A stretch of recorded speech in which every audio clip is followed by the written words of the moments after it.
Hey, everybody. Welcome to Next Week's Life podcast. I'm honored and thrilled to have some of my dear friends from Impact Networking join me. So for everybody that's listening in the listening audience, we got some really fun people on the podcast today. So if you don't mind, I'm going to start with Cynthia Bennet, and I'm going to ask you to introduce yourself and what you do at Impact. And then I'm going to go around the horn to Matt and Awesome. then Logan. So Cynthia, take it away. Great. Thank you, Mike. Thank you for having us. We're excited to be here. I'm Cynthia Bennet. I'm the Vice President of Talent Acquisition for Impact. So my team does all of the hiring for our company. I've been with the organization for about 11 years now, starting in more of an administrative role and working my way all the way to where I'm at right now. So excited to be here to chat. Well, we're happy to have you. And by the way, to the audience, Cynthia and I have been working an awful lot for quite a bit of time on hiring veterans. So we're going to come back to that in a little bit. But Impact has been a huge benefactor for what we're trying to do, and Cynthia's big time in it. So thank you, Cynthia. So with that, I'm going to go to Matt. So Matt, please introduce yourself. Let us know what you do and what branch of the service were you in? Absolutely. Mike, thanks for having us. Honored to be on the show. So I was in the probably the best branch in the armed forces, the United States Marine Corps, Of course. and hoorah! And I am out in California now. I'm a sales manager with Impact. I've been with Impact for going on 10 years. 8 of those years were in the Midwest in Indianapolis, and about 2 years out here on the West Coast. Nice. And of course, Semper Fi, right? All right. And with that, we're going to go to Logan. So, Logan Hall, please introduce yourself. Let us know what you're up to. Yeah, thanks so much. I'm a New York native. I served after high school 5 years in the Marine Corps Infantry. Like Matt, I have the same sentiment. That's branch, but then came over and stayed in Southern California for school just because, yeah, I mean, how can you leave? So now that I'm here, I've been working with Impact for a year now. So I'm a rookie compared to him, but I'm glad to be here. Thanks for having me. Well, it's great to have all three of you on the podcast. And Cynthia, we clearly have to work on finding some Navy guys. Just, I mean, you know, there's a shortcoming in the program.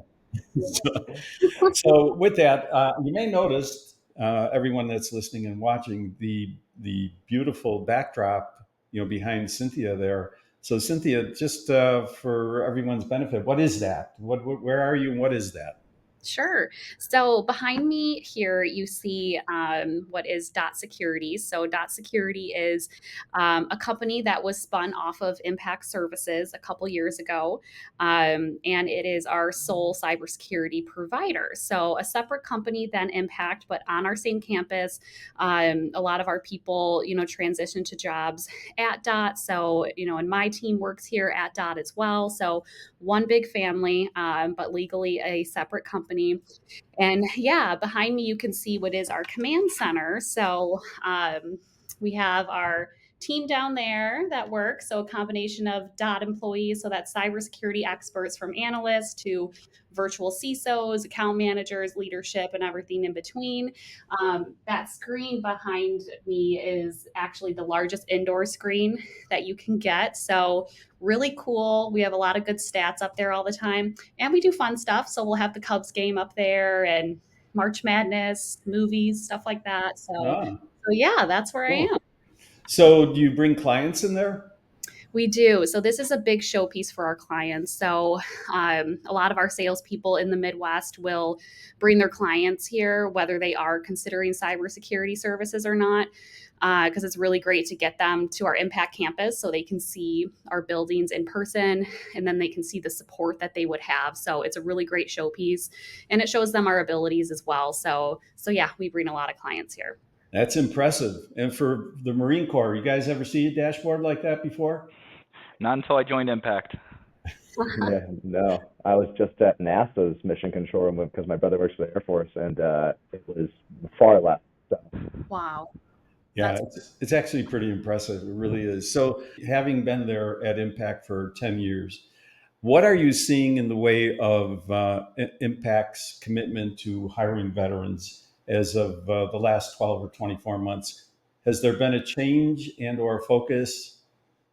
Sure. Yeah, it's a good question. So Cynthia and her group, created our employee resources group, the veterans group, and I think it's, a forum that, not only can we share what we're hearing and how we can help complement, the veterans that work at Impact, but our president, Dan Meyer, has what we call the 3-foot rule. So it's wherever you're around, there's always going to be a talented individual that could help drive growth with an impact. And I think we've now made a more concerted effort at looking at those individuals who served.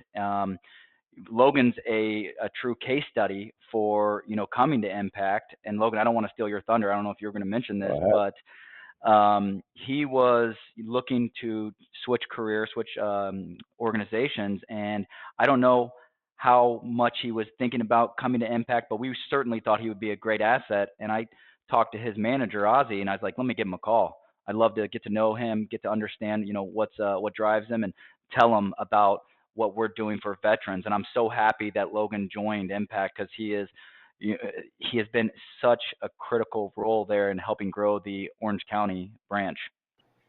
So when I like that 3-foot rule. I never heard that before. That's pretty cool. Tell Dan I'm impressed. Okay, Also tell him I'm going to steal it, but I'm impressed. perfect. Okay. So to go back to your group, how many members do you have in the group? Well, in Southern California, we have probably about 80, but for the team that I work in, we have about 12 sales individuals. As far as veterans, how many in your veteran group? Veterans in our group, what are we at, Cynthia, right now? I'll let you answer that.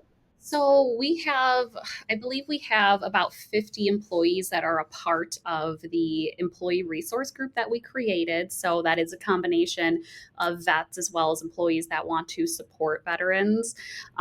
So I believe that the actual number of veterans that are within that group is probably closer to like the 20-ish mark.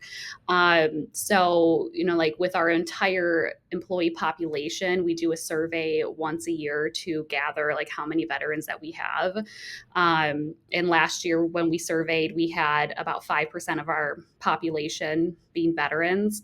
And we're actually surveying the company again next week. So I'm excited to get those updated stats because, Mike, as you know, our goal is to go from 5% to 10%, as fast as we can. And we understand that, that is a big and hefty goal, but it's definitely possible. And, I think with the different things that we've been doing, we're getting closer. And, like looking at our hiring stats, like bringing on at least one veteran a month, and hoping we can up that to 2 or 3 and then just really have it be a snowball effect from there.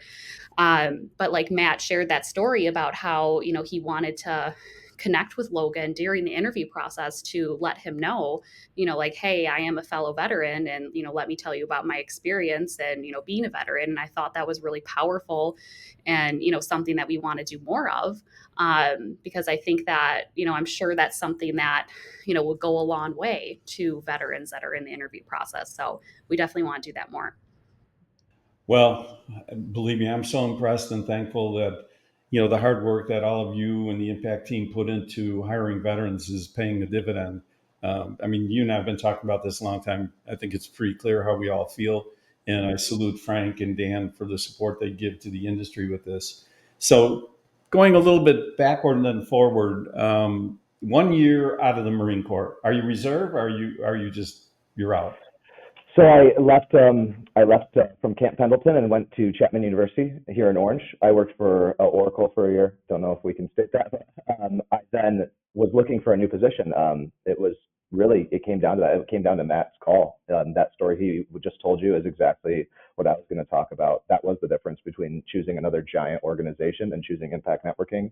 Was exactly that call he gave me at the last minute there, deciding between 2 companies. And I can tell that if you want, or I can cut off there.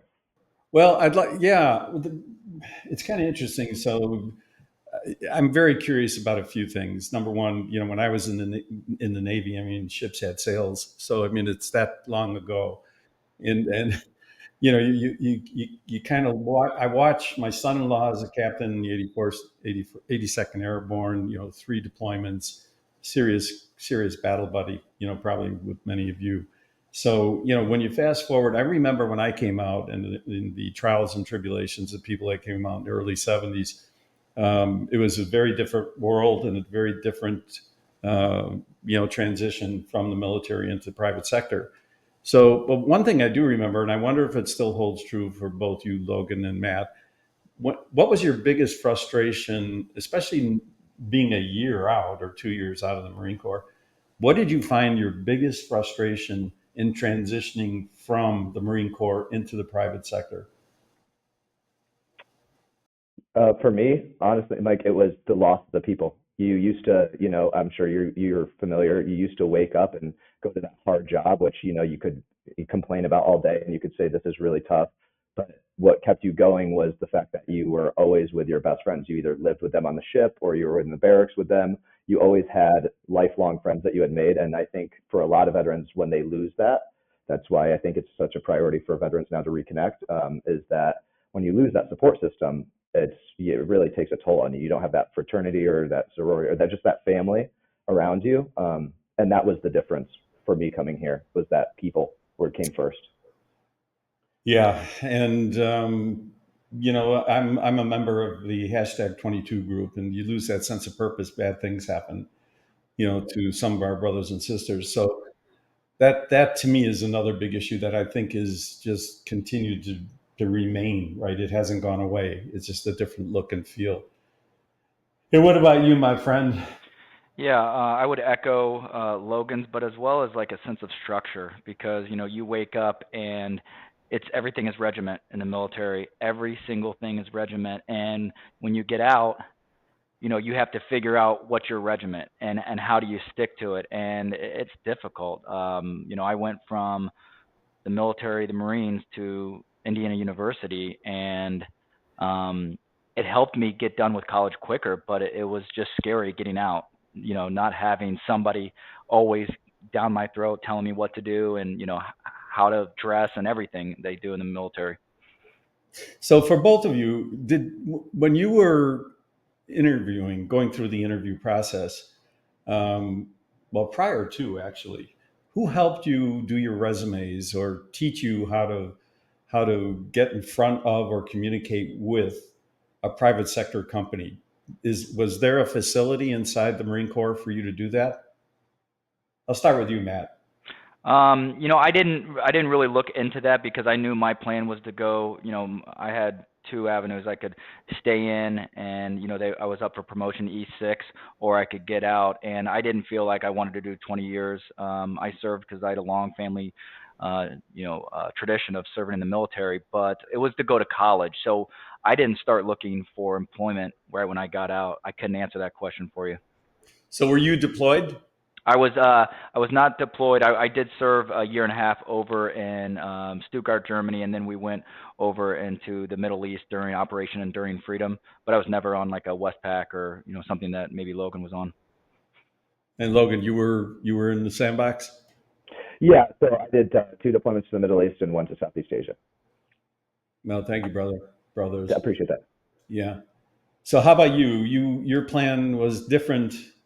Right. I knew I was going to follow the same track. I thought, let's make best use of the resources that I now have earned through my service. And I knew I wasn't just going to be someone who just went back to their hometown and just said, let me go work on my dad's farm, even though that's honorable and great. Thank you for your service to whoever does that. But I thought, I would need to make good use of the education that I just earned and everything like that. So I tried to find the best school I could out here, and I found something that I was interested in, which was marketing.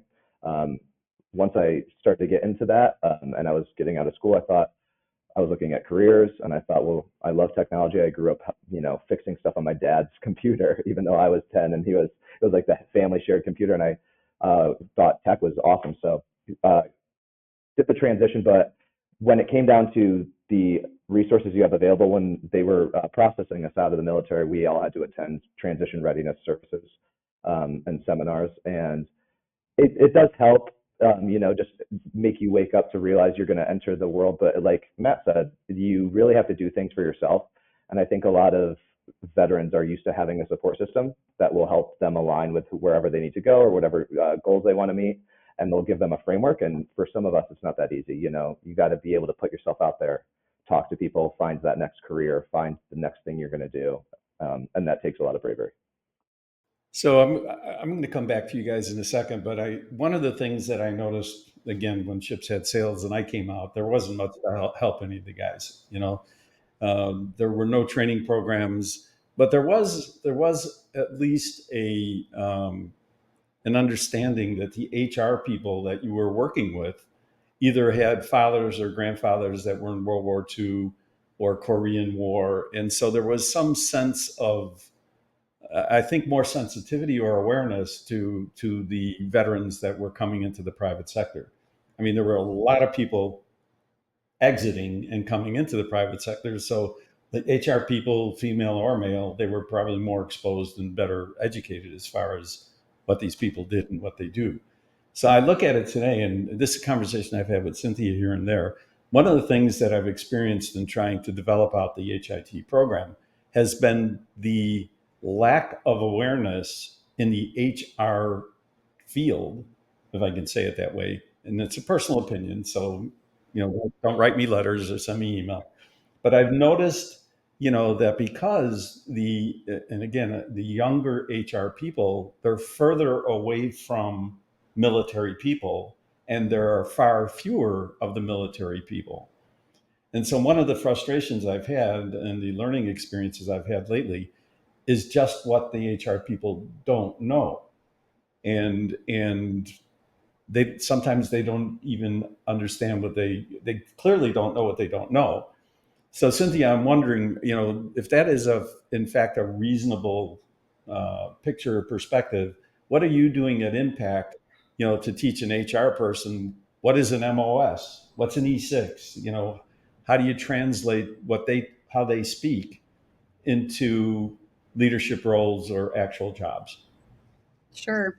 Yeah, and I think I agree with you from like the overall industry perspective because just like you said, like, back in the day, a lot of people had family members, that were veterans and it was very close to them and it was, a part of their dynamic and you just don't see that as much anymore. So, it's really that lack of awareness that you mentioned. Um and something that I know I've grown with working with you over the past couple of years on what you've exposed me to and the education that you've given me around veterans and all the different resources and just the stories that you've shared about like veterans and what they do for our country, right? So I think it is about the education piece of it, and putting that in front of the younger generation more than we have been, to really create that culture. So, with us, I would say that, supporting veterans is very much ingrained in our company culture. From building out the employee resource group, which will continue to hopefully give a space for our vets to connect with current veterans. Like Logan and Matt talked about having that sense of camaraderie and, the friends that they've made and things like that. And being a veteran, you've gone through things that, other people haven't. So having that, that resource is very important. So just being able to showcase that more when we do run into veterans in the interview process, being able to talk to that more. And I feel like that's a really big point for my team that we're going to put a big push on this year is, really taking a notice when we do have a veteran in the pipeline that we are taking time to acknowledge that, to talk about that, and to bring it to the forefront versus just not saying anything, right? And because I think it's known that companies want to hire more veterans, because of the unique skill sets that they bring to the table, the leadership skills, like the camaraderie, critical thinking, all of those great things. But there's that gap of like, how do you get more of them? So I think the intention is good. And it's just that further education that I think really goes a long way. So, I think that's, some of the growth I've seen with our company. And in addition to the employee resource group, it's working with you, Mike. It's, working with the different organizations that you're partnering with, and, just opening up different avenues that we wouldn't have been aware of if we didn't partner with you to do that. So, and the different charities that we support, and when you had your ride here with us, the Patriots Pack, that was a lot of fun, and just to see all the people that came out and wanted to support the veterans was awesome. So I feel like as a company, we really celebrate that, and we want to do better. And I think that's just it. It's about how can we be better every single day? How can we further educate ourselves to, ultimately bring more on board? And not only that, but retain them and help them grow. Well, you're doing great. Impact is far and away leaning forward. So my hat's off to you, and I salute you. And to come back to Logan, so again, you're more recently, out. I am kind of curious. I know forever, the veterans rarely. It's a weird dichotomy. We don't typically like to talk about ourselves too much, and drawing a distinction between a veteran and a non-veteran can sometimes feel awkward, right? I mean, I'm sure you've had the same thing happen to you, where somebody comes up and says, I'm really sorry I didn't serve. And, that's a very awkward moment because we didn't really do anything other than what we were supposed to do. And being a veteran should never make somebody else feel funny about not being a veteran, right? So I think you both would agree with me on that. So coming out, as recently as a year or two, what am I right? I mean, do you sometimes get into conversations where you just don't want to go there because? I think it's just what you said. Yeah, even a lot of times I notice how awkward some people get when they get thanked for their service. They have to have like a programmed response. I would say thank you for your support, but like that's almost a tough, awkward situation for some people to even handle. They feel a little humble and they don't want to like feel like, oh, don't call me a hero or something like that. And I think what happens a lot, I was actually just talking about this, is sometimes people try to take their military service and just make it uh, digestible for the non-military person. So I've seen this a lot on LinkedIn or something, or in resumes, where I've given advice to say, hey, if you were the commanding officer of a battalion, you shouldn't try to make that digestible for someone who's in the civilian sector and say now on your resume it says I was the chief operations officer for a small to mid-sized business. Like you're one doing them a disservice by saying they are too uninformed to look into what that actually means in the military. For a hiring team like Cynthia's, for her to say like, oh, he was a supply chain officer in the military, for her to not be able to relate that could be, kind of offensive. And then two, you're also kind of dumbing down your own service. You weren't a COO of a small to mid-sized business. You were a commanding officer overseas. So I think sometimes veterans have this thing where they want to humble themselves and try to make it digestible for common folk, when really they could just tell their story and just have as much of an impact. Yeah, it's interesting. How do you feel about that one, man? Yeah, that was a really good way to put it, Logan. Yeah, you did a good job, Logan. I see, some of that. I'm one where I see a man or woman in uniform. I'm always thanking them for a service. There's some individuals that want to say I also served. I'm not one of those, but it's always like at a group gathering where maybe there's a couple drinks involved, or a sporting event where if they find out I served, they're always feel like they have to say, I really wish I would have served. And it's like, what are you supposed to say to that individual? I mean, it's okay, because I mean it is okay. Not everybody is cut out to serve, and everybody has a different path. So, I think it's something that I just kind of brush over. It's not a big deal to me that they didn't serve. I'm proud that I did, and I did it for my reason, and they had a reason for not serving. Yeah, it's interesting. And again, Cynthia, bear with me on this one because these are personal experiences. It just happened to me yesterday. I was out and about, and I just happened to have on my Navy cap because I was going to do some motorcycle riding with a bunch of veterans, right? And for us, it's no big deal, But I got off the bike and I took a little walk, and a couple came over to me and said, "Hey, out of clear blue," and when that happens, you're not even paying attention, right? "Hey, thank you for your service." And at first, I was like, "Hmm." And then I realized I had my cap on, and the guy said again, "Thank you for your service." Reached out, and want to shake hands, and I still can't find the right answer. You know, Yeah. right? It just I said, well, it was I don't even know why I said it. It was an honor to serve, and thank you for bringing it up, right? But it's so awkward. So if you Right. guys find the right answer, you got to let me know because Well, it's I guess I would ask, I mean, then why do people wear, their veteran, a veteran of the Vietnam War, or World Right. War II veteran? Why do they wear that if they're going to put themselves out there?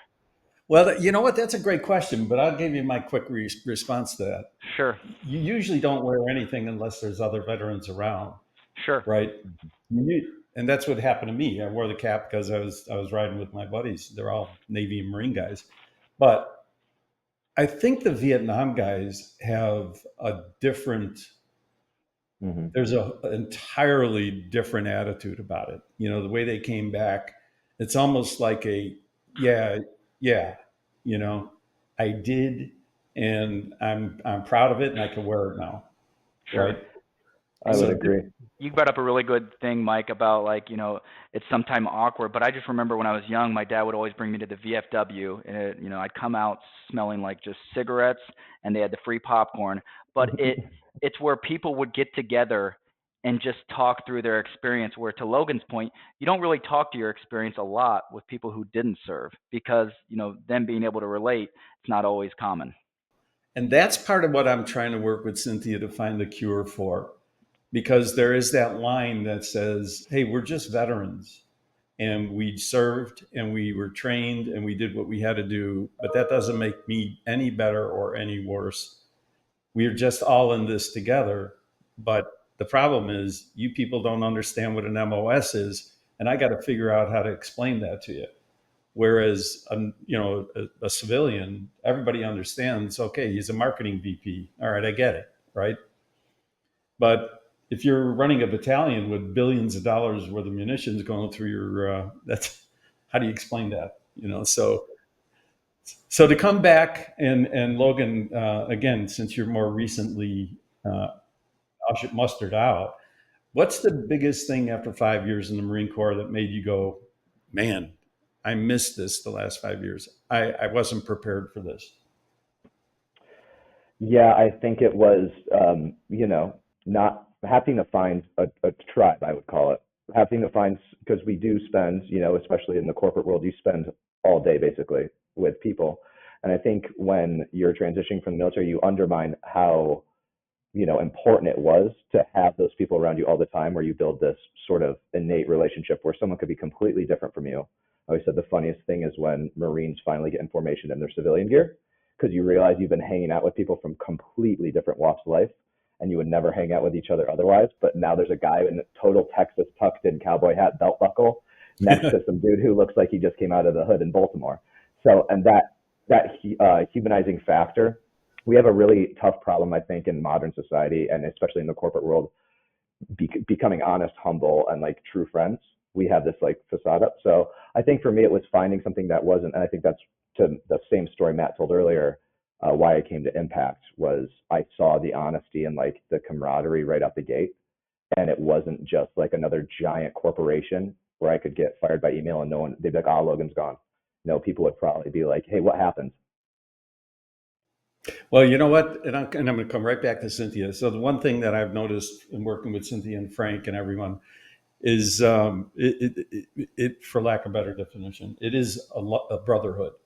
I mean, there's a culture there that's, I mean, you can feel it whenever you speak to anybody. If you walk in the building, you feel it. Frank carries it. You all carry it. There's this commonality to the culture, and that culture is very much purpose driven and familiar, to us that have been in the military. It's a literal culture, and they all. It seems to me everyone's supporting each other. And Cynthia, based on what you're hearing from these gentlemen today, have you had any revelations about, oh, I need to think about that, I need to follow up with this? Have you picked up on anything that maybe you might have missed otherwise? Yeah, I mean, I feel like I'm curious, Logan and Matt, like I know you had your conversation, right? But like, what did that conversation look like? And, like Matt, what were you able to tell Logan, and how were you able to relate with him, and I guess what resonated with you within that conversation? So I think, the company, we are like we are because of the leadership that we have in place, and Frank is very transparent, which you don't get from a lot of leaders. And I told Logan that it's tough. It's your first 6 months is going to feel like you're back in basic training, and you're going to be spinning your wheels, drinking from a fire hose, and feeling like you're not succeeding like you should be. But if you keep the course and keep doing the right things, you'll start to see wins over time. And you have the support group from your peers and management and everybody else to understand and just to listen to you and then give you honest feedback. And I think that's what's important. To Logan's point, is why I came to Impact. I had 3 other careers before coming here, and I had lunch with Tom Peters, and he was just transparent as all get out. And it's what made me be like, okay, there are some things that I really liked, some things that I didn't like. But if the things that I liked outweigh the things I didn't like, this is a place I want to be at. And it's continued to serve its purpose over the past 10 years. So I was just honest with Logan and said that you have a support system. Veteran aside, he had a support system. But it's similar to the feeling of being in the military. That's the key, right? So you could shorthand that conversation with him and he would get it. Absolutely.